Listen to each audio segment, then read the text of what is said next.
Hello mga kaintay! Another day, another vlog po tayo. Cooking ng balatong.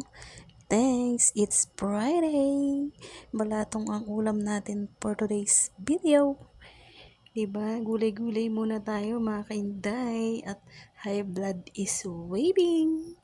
Ayan, nag-isa lang tayo dyan ng bawang sibuyas. Sinahugan natin ng konting pork.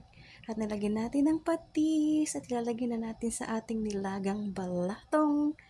Ayan, busog na tayo diyan. Gulay muna tayo. Ayan, it's so yummy. Balatong for today's video. Kayo guys, ganyan din ba kayo mag-isa ng balatong? Saglit na ilalaga and then igigisa, di ba? Lagyan natin yan ng sahog na chicharong baboy. It's so yummy. Subusog ng ating pananghalian. Solve na tayo dyan. Ayan, medyo palulutuin muna natin yung ating chicharon. Ayan. Tikman natin kung okay na ang lasa. Ayan. It's so yummy na mga kainday.